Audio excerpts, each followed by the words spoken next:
I'm going to talk a little bit about evaluating goalkeepers and using this new data and this new information to actually get a better value of how much these goalkeepers are worth and how much should teams actually pay for them.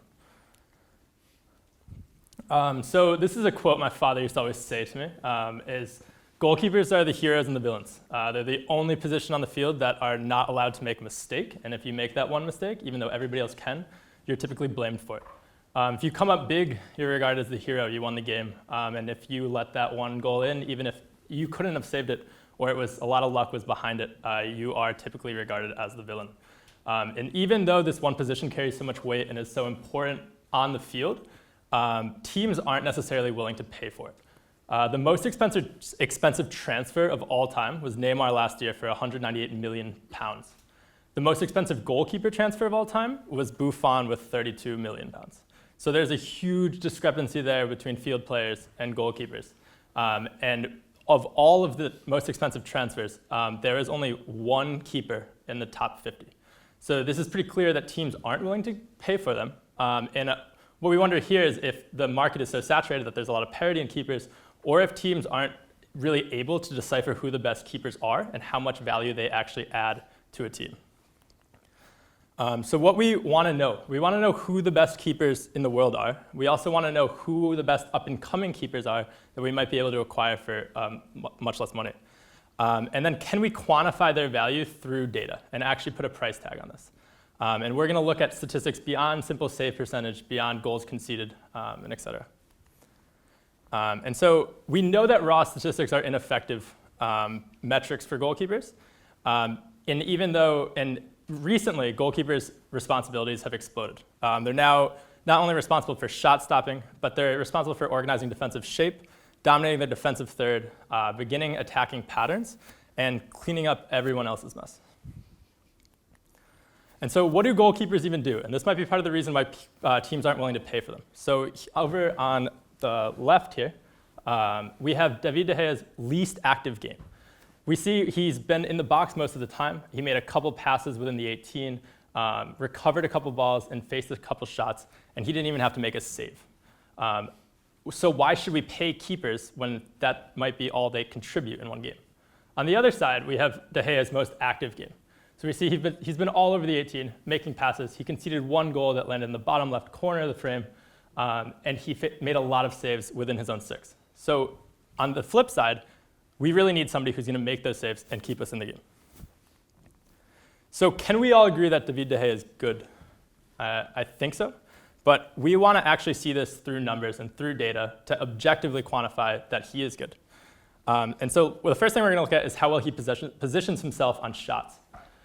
So here we're working under the assumption that the optimal angle for a keeper is the angle between the shot and the center of the frame.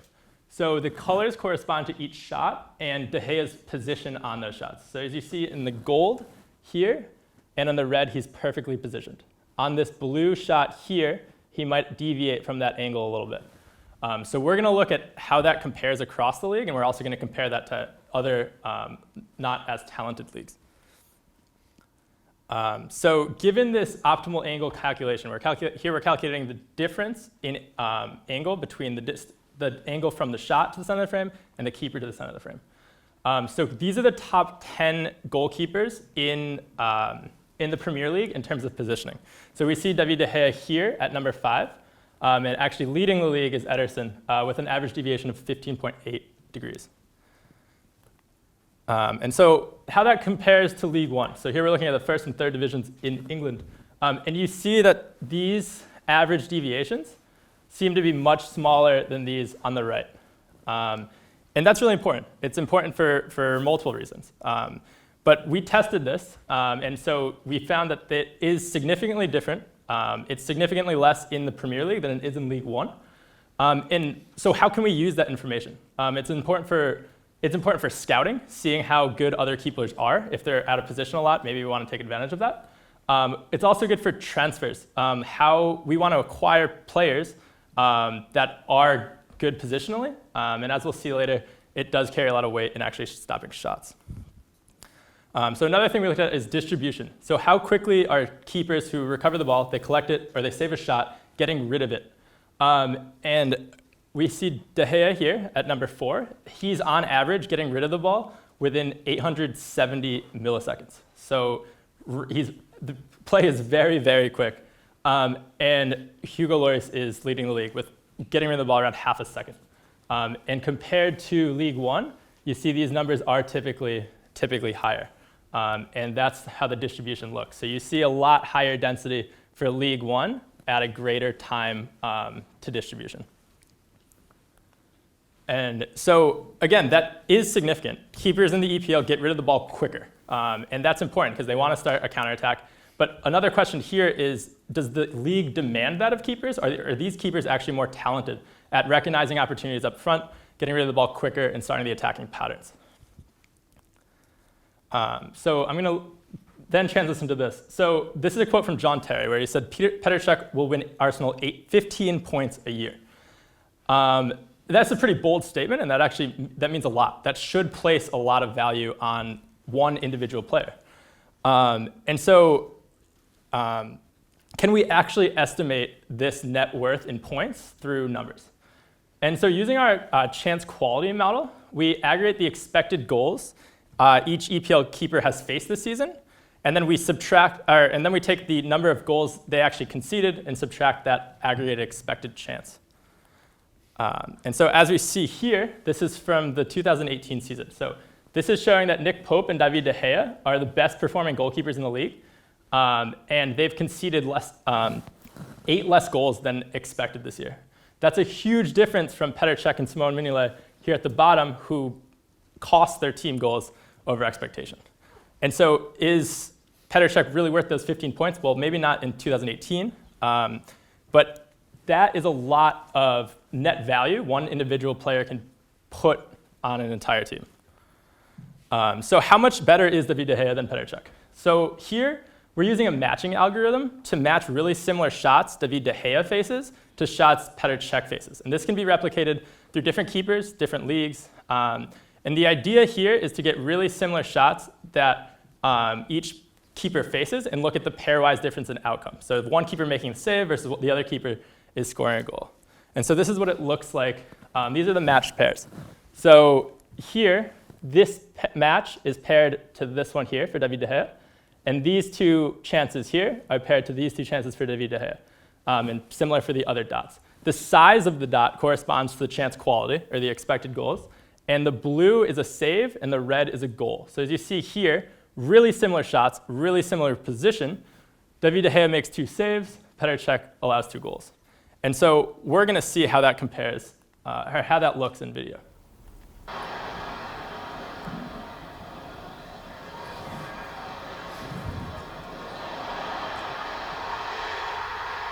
So as you see, a ball's whipped in, a header from right outside the 6, not moving very fastly. Petr Cech falls over and lets in a pretty soft goal. And that's going to be paired to this play here.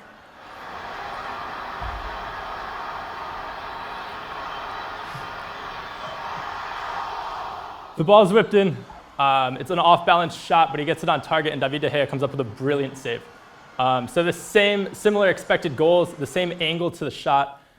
One keeper concedes a goal, the other one makes a big save. And let's look at one more example. Доработать. Сейчас же впереди еще очень важные матчи в Лиге Европы. Трофей никто не отменял. Давным-давно уже пересмотрено в клубных чемпионатах, английском, итальянском, в первую очередь, отношение к Еврокубкам. В пользу Еврокубков. Сейчас очень здорово, если счет будет 2-0. So the ball slipped through. It's a good opportunity on the corner of the 6. Petr Cech comes out. It's not necessarily a place where he's expected to make a save, but a big save would definitely help out, and it's definitely worth something. That is paired to this play here for David De Gea.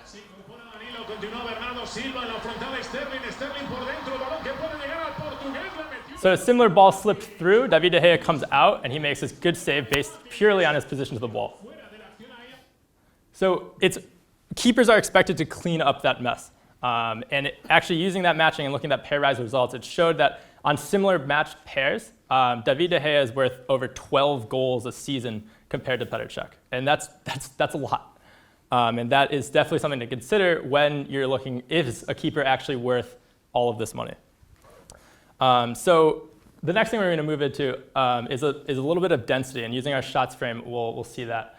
So goals are scored when the least number of players are behind the ball. And so thanks to our freeze frames, we can actually calculate a density of players behind the ball, and I'll show you that in just a second.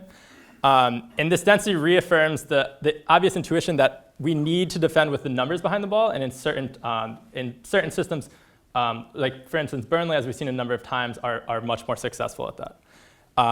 And so we also need keepers to clean things up when the backline faults and when that density isn't there and the defenders clearly aren't behind the ball.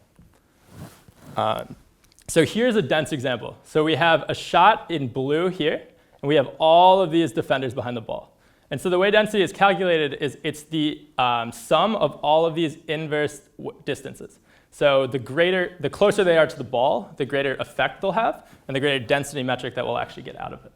And so as we see, if he takes this shot here, it's likely to get blocked here by this defender, and even this defender. Or if it gets that far, even him here. So by the time it actually gets to David De Gea in goal, there's a good chance it never got there. And if it did, David De Gea will have a lot of time and clean that up. Here is what we're going to call isolated chances.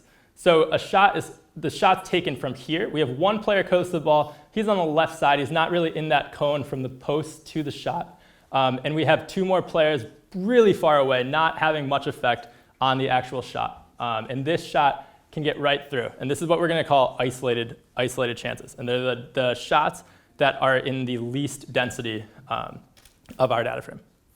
And so we need keepers to make those saves. We need keepers to make the isolated saves when the backline faults. And so again, we have at the top, we have Jack Butland, Hugo Lloris, and David De Gea coming in fifth. And this is the top 7 and the bottom 7. So then again, at the bottom, we see those same names that we've been seeing, Petr Cech, Ederson, and Simon Mignolet. And so this is their save percentage on those isolated shots. And so these are the ones that have the highest probability of scoring, as we've seen through the raw numbers and through our chance quality numbers. And this is the ones that really matter the most on when keepers can clean that up. And so future work is so De Gea is worth over 8 goals a season on league average. But how much should teams pay for that? How much value can we place on that? And how many points rather than goals is that worth? We also want to track players through developmental stages to see when their positioning is at a certain level, their distribution times, see how players are developing, and target players early that we could potentially sign at a younger age for less money. And we want to use some more advanced methods with the new density and distance data to create different metrics, different kind of similar matching algorithms, and so forth. And thank you.